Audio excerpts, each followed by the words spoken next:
Welcome to the Practice Podcast, conversations probing the nature of practice. I'm your host, Dave Fearon.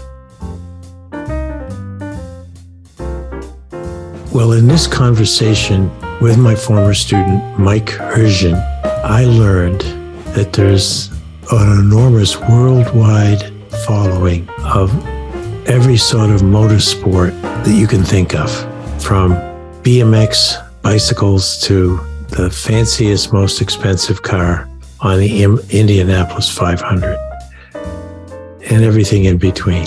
And that's his niche as a developer, a marketer, and as a driver. So you're going to hear what basically a lifetime since he started this interest when he was 6, fascination and practical interest in motorsports. It sounds like when you listen to Mike Hurczyn. So here he is. Ladies and gentlemen, start your engines. Mike Hurczyn. Well, folks, you probably know if you followed this series that one of my favorite conversations to have is with a former student from Central Connecticut State University. And I have found one from a few years back, Mike Hurczyn. You remember when you graduated? Is that number come up when I asked you? It's over 20 years now, but yes. Yeah. And at that time, and I still remembered Mike when I still see him on LinkedIn, and I have had him in class as a guest. I've always remembered two things about Mike. One, he's very easy to listen to. He's a very clear, thoughtful speaker, which you're going to find out in a few minutes. And if I'm wrong, you can put it in the comments afterwards. But the other thing is that Mike's always like racing. He's always, I remember he had pictures of, well, maybe not racing cars, but exotic cars like fancy BMWs and stuff. And I'd come over to his desk and I was trying to be brilliant and make huge comments about how to live life in a better way. And then Mike his head would be down looking at race cars. We didn't have much in the way of internet access back then for students. I'm teasing a little bit, but I think one of the things that defines Mike's practice, to me at least, and we'll hear from him, is that he's had a fascination with automobiles. Is that so, Mike? Very much so. Ever since I was, a little kid, one of my first photos I have is myself sitting on my father's BMW 2002. At 6 years old, wearing a BMW like one-piece pajamas, pressing what I thought was the horn of the car, but it was the little BMW roundel on the hood. And I think I was doomed since birth to be a car guy. Yeah. And why Mike has had a number of practices, small p, in regard to things that he has done since he graduated. It's always been in the marketing and sales theme, because you have to actually make some money.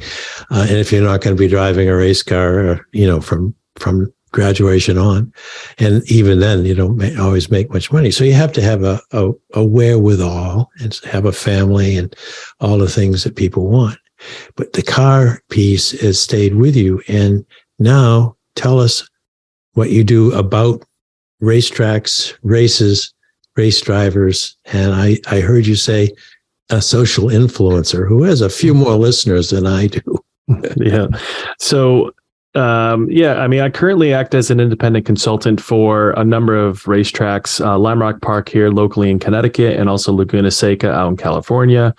I also work with various race teams to try to help them with their sponsorships, and particularly one influencer down in Florida, Adam LZ, who's a Connecticut native, moved down to Florida, but has 3.7 million followers on YouTube. His YouTube channel has been around for 15 years, started in BMX and now is car themed, and he does very well for himself and also drives professionally. And so, and I do all of that while trying to maintain my own, professional racing career, which is difficult because it's very expensive.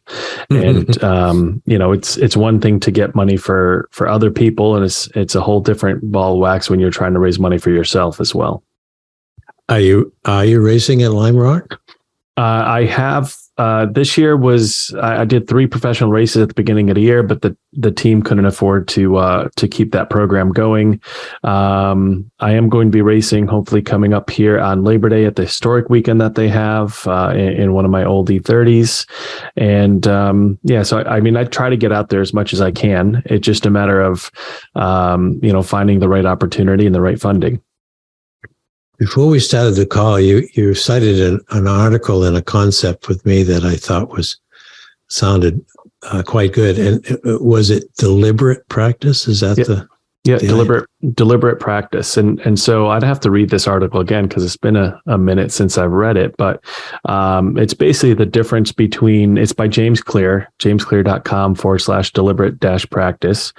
And it's basically the concept of, going out and doing something for the sake of doing it. Like, for example, going out for a run and just jogging for 30 minutes a day versus the deliberate action of training for a marathon and trying to get yourself to a particular time. And, the examples here use it from Mozart, Picasso, and Kobe Bryant. But basically, for me, deliberate practice is you're going out with a purpose and you're training to achieve a particular goal, not just going out to, if you're practicing your golf swing and you're shanking the ball every time you do it, then yes, you're practicing it, but you're not deliberately practicing to get better. And exactly, you're developing a very bad habit, which I finally overcame in 3 seasons.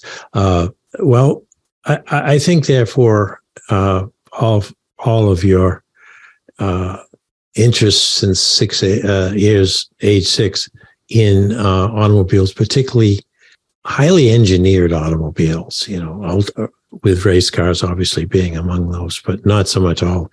I mean, cars that were really intentionally and deliberately designed for people who have as their practice winning races and or driving in tours and other things where you've got to rely heavily on the automobile from start to finish. Now, I've got to know, what is it like for you, once again, when you get behind the wheel and they wave the flag to start a race? What's going on inside Mike Hurczyn? So it's funny because I've thought about this recently and the evolution of how that happened. So I actually did my first track day at Lime Rock in 1996. So it's been quite a while. I with BMW club racing. So I did a bunch of track days, just learning how to do all this. I did a little bit of club racing from 2004 to 2006, but then I bought a house and I got married and had kids, and that went on pause for a little while. So while I was, not being able to afford racing, I was still going to track days and sitting right seat and teaching others how to do it. And so in 2016 is when I kind of picked that back up and found a way to have it funded, and I rented out seats and really started to, I kind of took it as, this is my chance that I'm able to race and make something of it. And so I dedicated all of my being into making that happen. And, when I think about, now when I get into a race car, having, the experience that I do, it really comes down to muscle memory and experience. And a lot of racers that go in, they might have the funds very early in life or immediately, and they jump right from their professional business doing very well, or they're the child of somebody that's wealthy, and they jump into a car and they have all the opportunity in the world. But what they don't have is that practice. They don't have the experience.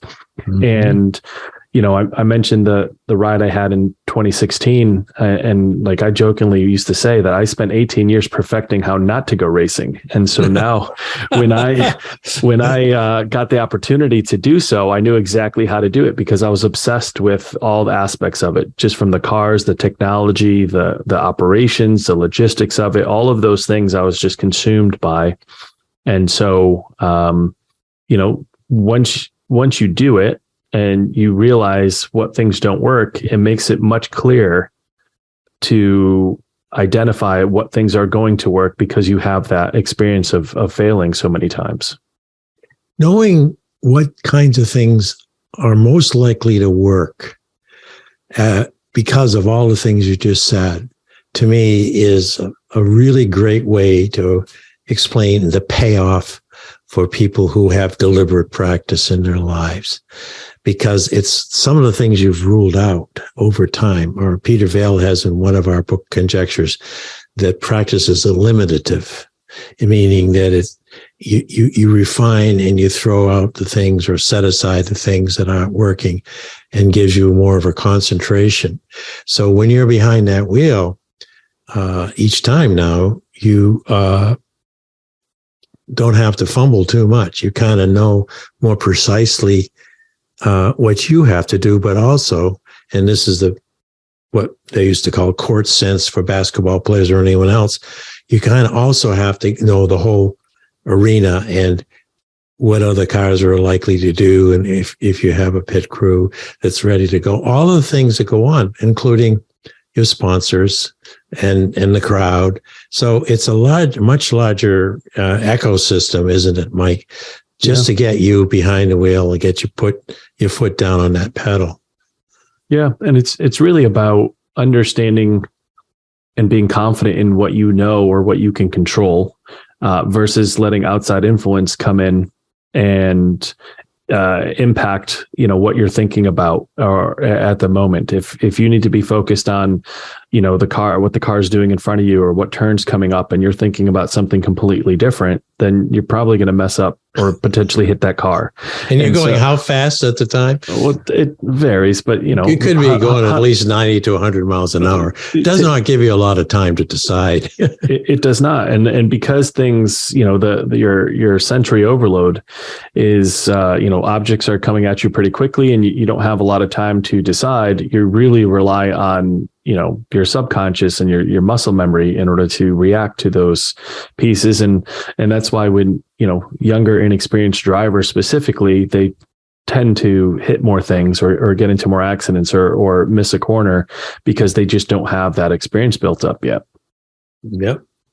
What are you learning from and about the drivers you're now marketing in teams and so forth? Are there some common characteristics of their determined practices so that if you're representing them and raising funds, they're not going to be that rookie kid who hasn't developed that kind of sense yet? What do you want to have to say about your drivers that makes people say, okay, I think this guy will not turn my car into a pile of rubble? Yeah, sure. And, it's funny because I had a much different perception of what this world was like when I was growing up. And the drivers that I guess idolized would maybe a little bit strong of a word, but I idolized and looked up to and thought that they were, really good. Now, being able to drive against them and compete against them and realizing which one of the ones were really good and really fast and which one of the ones basically just bought their way in, because of the way that motorsport is about the only professional sport where you can buy your way into a seat. Whereas you can't buy your way into the NBA. You actually have to be good and to play. Yeah. But in motorsport, you'll see a lot of, successful business people that do this as a hobby and are into cars, and they fund a lot of the operations that go on there, and a lot of them are good, but this is not what they do for a living. And so in terms of their practice, they're still on the early days of their training, their muscle memory. And, typically what happens in the type of racing that I do, endurance racing, is you have a pro-am environment where you have a pro where their job, that's all they do. They practice driving. They drive race cars for a living, or they coach. And then they team up with an AM who's a successful business owner, makes millions of dollars or tens of millions of dollars a year or more, and funds the entire program. And they bring in the pro to help elevate them, and the two of them together compete for a championship. And that's what most of racing is like. I've never realized that the pro and the AM in motorsport is a teaching learning combination. Mm-hmm. The pro and the learner, the AM, but the AM eventually wants to become good enough to not turn pro necessarily, but to be sure that he or she is going to show up at the finish line in one piece and maybe even win. Right. Have you ever seen an AM in your experience come in even with her millions or his millions and really have enough natural ability that they show tremendous gains in a shorter period of time than others? They do. And it's hard to say because I don't know what they did prior to showing up to the public stage. Yeah. But there's been, some famous names, Paul Newman, who passed recently, but he was famous. They just named the back straight at Lime Rock Park after him. But he, even in his 70s, was winning races. Yeah, I remember that. He had some really good natural ability, and Patrick Dempsey came in and raced for a little while at the highest level and really dedicated himself to learning that. I think a lot of people that are in positions that can afford to do this look at it from the outside and say, I have the means, or I've driven a Porsche or whatever, and I can do this. And then they get there and they realize how difficult it is. And even somebody like Patrick Dempsey, there's so many actors that have kind of gone into this, and some of them just fly in and out, and they like to do it. They like the hype that it builds up, and then they kind of drop out of the sport because they don't actually dedicate themselves to being good at it. But I remember Patrick Dempsey was, he kind of he had to cut out some of the acting stuff just to focus on being a better driver to compete at, 24 Hours of Daytona or 24 Hours of Le Mans. And now he still operates as a team owner. Don't know how much driving he personally does anymore, but it's very difficult. And I think that's the biggest part, the biggest wake up for anybody that tries to do it, is realizing, there's a new saying now. It's like, we didn't do it because it's easy. We did it because we thought it was going to be easy. I love that. Yep. You can use that in a lot of different sectors. But the story of Patrick Dempsey, the fact that, he was extremely successful and, was rocking it, and still very attractive and smart person, and from Maine, I might mention. I don't know if you knew I was from Maine. I don't think I ever mentioned it. Of course, I might have mentioned it maybe 100 times in class, but there's something about almost like a membrane in the sport where you come up to it and you hit it like he might have and said, okay, I'm doing pretty well. I'm good. I'm going to pour more time into my acting. I'm going to go out for more gigs. But he had this desire to break through that membrane and become more proficient than ever. And he had to make some sacrifices to do it. And he must have had a love of the sport, because now, as you say, he's invested in a team. What does a team owner do? What other than provide money? What's their impact on a team and ultimately the sport? Realistically, the money component obviously is there, but I think he's bought in because the math equation is, you have your expenses for running the team, which in his case is somewhere in the 7 figures. But if you can bring in partners that are 7 figures plus your profit, then you can turn this into a profitable business.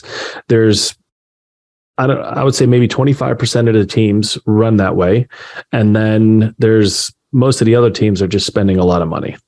And, if you get to the very top, where you get to Formula One or IndyCar or NASCAR, any of those series, most of those teams have some piece of the TV deal and the TV rights. Yeah. So all the NASCAR teams, they have a charter and they get a percentage of the TV money that comes in based on where they finish. And that's realistically how they're funded. Then they get the additional money from sponsorships. Yeah. In Patrick Dempsey's deal, because he is all the things that you mentioned, attractive, well-known, and he's good on camera, he probably attracts a lot more sponsors than somebody else that may just run the team, doesn't have a lot of branding, doesn't put a lot of effort into marketing themselves. Mm-hmm. And so, but the team aspect here is probably the most important, because every single, cog in that wheel, if somebody doesn't tighten a lug nut, if somebody, that could ruin the entire race, if, any part fails or somebody forgot to tighten something, that's a liability for the entire team. So while the driver gets a lot of the accolades, it's really the entire team that makes it possible.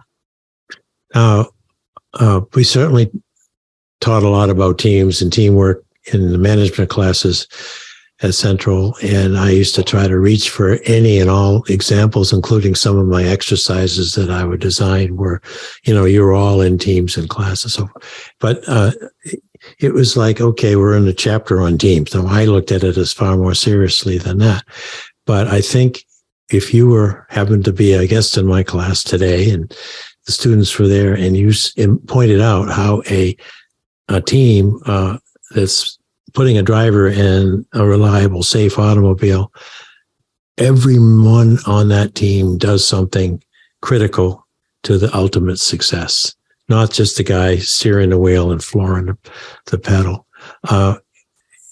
Certainly the mechanical team. What about the pit crew? I watch enough movies and TV shows to see they're kind of amazing. But what kind of practice development, muscle memory must they have? Because the less time they use in the pit and do it right with those tires and fixing it out, the faster the guys out there on the clock. Yeah. No, the pit crew. The pit crew specifically in NASCAR, IndyCar, Formula One, those are dedicated, positions, dedicated roles within a team, because in NASCAR, they're doing pit stops in the 7-8 second range, 4 tires and all the fuel. Unbelievable. And if they can do it in 6 seconds, and that 1 second will jump them ahead of so many teams, and that finishing ahead of that many teams is worth, let's just say, $1 million at the end of the year. So it's really important for them to be as fast as possible and have a competitive advantage over their teams, the other teams or competitors, because they will just move up the ranks that much higher. And there's, prize money associated with that. I think, though, the biggest lesson here from a leadership perspective is that the team has to understand that they're part of a team. These are not people that are working for you. They're working with you, and they need to understand that, that they are part of a team and they are a crucial role, because a lot of times their jobs are thankless. They're not as visible.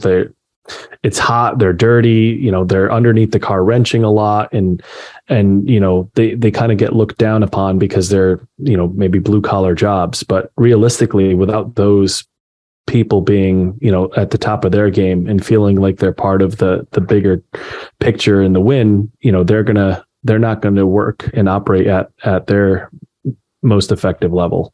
Yeah. And that's the part that is, you can see, I've witnessed so many teams that kind of have, a toxic attitude, or the owner or the leader doesn't pay their team well, or doesn't get them the best accommodations, and they're sleeping in air mattresses, or doesn't feed them well at the track. And those types of things just cascade down to, people not being motivated to be at their best, and affects the overall performance of the whole organization. And what does the crowd do? They yell at the driver and say, "What's wrong with you? How come you're not, even close to the middle of the pack?"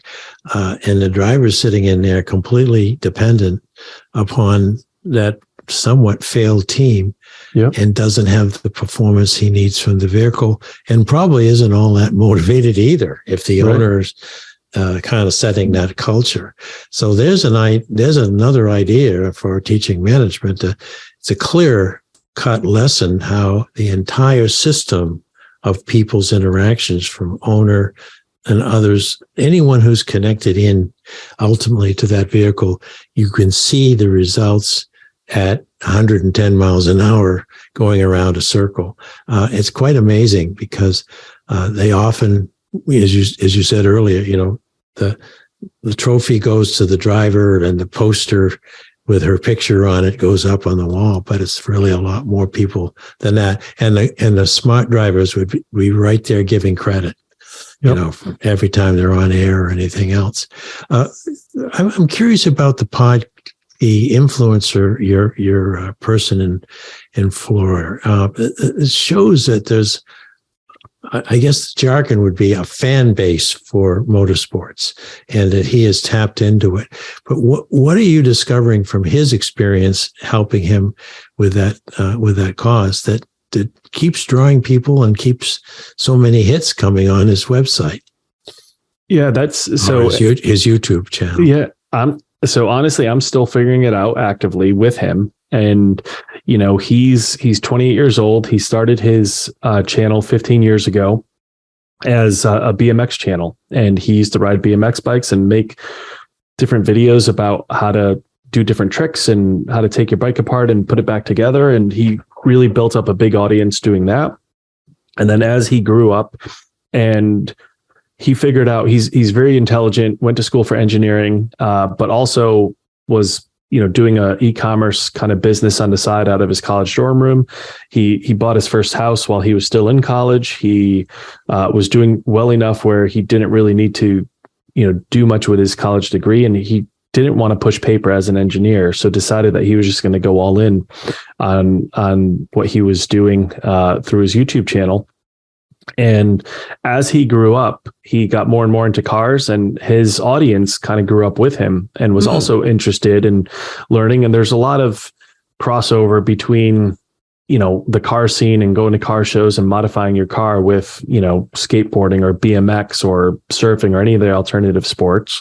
Yeah. And he just really, the biggest difference between him and other, like if I tried to start an automotive channel now, I just don't have that audience. And you start at zero. Or your wife and kids and a couple of uncles, Exactly. But the information that we're sharing is still relevant. It doesn't have the audience, and there's a lot of competition, and there's really something to be said about being a first mover. Yeah. But at the same time, he is, talk about practice. He uploads a video every 2 days, and it's 20 to 30 minutes long. And it's, to record your life on a constant basis and have the discipline to, provide something to your followers and continue leveraging the audience and the YouTube algorithm and all that is a testament in itself, because that's a lot of dedication. What's essentially the content of his biweekly videos? Researched items, observations. So I'd have to give you some background so you'd understand. But he currently resides in a 30-acre compound just north of Orlando. He has 22 structures on the facility that have shops and buildings. He has his own paint booth. He has one building has 40 four-post lifts in it. There's over 100 cars on the property. And so, and two e-commerce businesses that also reside on the property. And so he basically takes cars that he's interested in. A lot of them are rare or, unique cars from the Japanese domestic market, or race cars or drift cars, and he works on them and then talks about what he's doing. And it's really, he's taking people along with his journey. As he's learning, he's explaining what he's learning, and he's, acting as one with his audience. He's not talking down to his audience about this is how you do it. He's just taking them with him on his journey. And the lesson that he kind of taught me is he'll buy a car. Doesn't matter what it is, but he can buy a car for $100,000. And while most people would look at that's a crazy expense on a depreciating asset, he will make, 2.5, 3 times that on just the content he creates. So every time he buys a car, he makes it back, 2 or 3x, because he's talking about it, making content, and then he can turn around and sell it for a little bit more. And that's where his opportunity and his profit is coming from. What's his name again so people can listen to it? Adam LZ. LZ. That's he just Yep. letter L, letter Z. Yep. Adam LZ. I got to get a podcast with him. I'll follow up with you, Mike. Yeah. I'm watching my clock, and I could run this for the whole day because you got so much going on, and you're very clear and quick with your answers, which I predicted at the beginning of our conversation. Folks, Mike is succeeding as he always has. Mike, remember the time we brought you in? I was involved with the Traveler's Edge program at the time, and we brought you in to talk to these kids about being on LinkedIn, about having a LinkedIn profile. Now, that was when linked what? Yeah. But most of the attention that I get to when I post about my episodes comes through LinkedIn and Facebook, but LinkedIn. So it's really come a long way, but you were one of the ones, I think this is your marketing cap, that said, now, wait a minute, you've got to have a brand.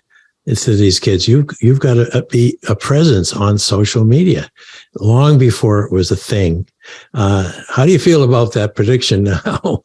It's still, it's funny because I just got a ding on my other screen here. Do you remember Rich Vinhase? Sure. So we played soccer together, and I haven't talked to him in 20 years. And I just met with an insurance broker guy that I met through the world of motorsports last Monday. I had lunch with him, and he was mentioning a couple things. And I had remembered that Rich had posted something about Wax, the new venture that he's doing. And I just put the two of them together this morning on LinkedIn. And for me, that wouldn't have, I don't know how else that would have happened unless we, randomly crossed paths at a diner, a bar, or something like that. And we saw each other. But, I post what I'm doing, not every day, but when I have anything of significance, I try to keep my LinkedIn profile somewhat updated. And, Rich is doing the same thing. And by coincidence, I had lunch with this guy that the two of them should meet. They do a lot of business with Chubb Insurance, and I just put them together, and we'll see where that goes. And, hopefully they can, do some business together. And to me, that's really about, what LinkedIn is about is helping other people in your network and staying relevant and staying noticed. And then hopefully if there's ever an opportunity for Rich or Andy to reciprocate, they will. They will. And it's so basic to the way business ought to be done, and in many, many ways has always been done through people seeing the possibility for another, not just yourself, and putting them together with someone who has a need. May or may not show up, for months or years, and then it clicks. And a lot of people get really good jobs that way. They think it's all about resume and all about that. But someone will say, hey, I really think you should reach out to X or Y because he's got something you're looking for. And they reach through the sieve and ask someone if they would apply, and so on and so forth. But so you did those students quite a favor. By now, Mike, many of them, particularly those who went to work for Travelers after Edge, have homes, kids, cars, and have enough money to go watch a race at Lime Rock. So there you go. Ultimately, someone sitting in that stand, maybe someone you helped at CCSU in one of my classes or in the Edge program. So I want to thank you for that. And I want to thank you for this conversation. It's been terrific to see you again. Yes, thank you for having me. I appreciate it. And anytime you need somebody to talk about race cars, I'm happy to do so. Where we discuss practice with a capital P. If you'd like to hear more, listen in on Spotify, Automatic, and Apple Podcasts, or go to inactionresearch.com/podcast-page. And if you'd like to learn more about social action and the nature of practice, head over to inactionresearch.com for more information. Thank you for supporting this show. We look forward to hearing from you soon. Oh, and one more thing. Oh, good, I forget. The book, On Practice as a Way of Being, is available now in digital form something that would be new, like podcasting to many of us. And it's a great way of learning more and more about what this podcast presented when Peter Vale and I originated it several years ago.